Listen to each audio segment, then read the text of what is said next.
আগামী জাতীয় সংসদ নির্বাচনে ধানের শীষের প্রার্থী জননেতা জনাব নুরুল আমিন চেয়ারম্যানের পক্ষে ধানের শীষের পক্ষে আমরা ভোট চাইব এবং আগামী জাতীয় সংসদ নির্বাচনকে যারা ষড়যন্ত্র করছে তাদেরকে দাঁত ভাঙ্গা জবাব দিয়ে দিব। সাবেক সকল সাধারণ সম্পাদক দলীয় সরকারকে বক্তব্য দেওয়ার জন্য অনুরোধ করতেছি।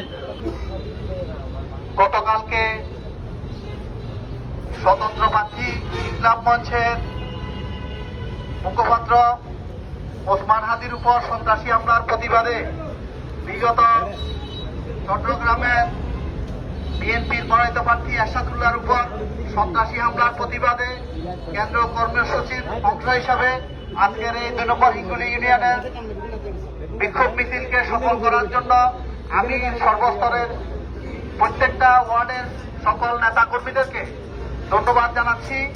সেই সাথে আমরা আগামী দিনে যে দেশি বিদেশি ষড়যন্ত্র হচ্ছে নির্বাচনকে বানচাল করার জন্য গুপ্ত সংগঠন দ্বারায় এবং দেশি বিদেশি আন্তর্জাতিক ষড়যন্ত্র হচ্ছে, সেই আন্তর্জাতিক ষড়যন্ত্রকে আমরা মিরসরাইতে নুরুল আমিন চেয়ারম্যানের নেতৃত্বে এবং দিদারুল আলম মিয়াদির নেতৃত্বে আমরা এই জাতীয়তাবাদী দলের অতন্ত্র প্রহরীরা আমরা জেগে আছি। ইনশাআল্লাহ কোন ষড়যন্ত্র আমাদেরকে রুখতে পারবে না।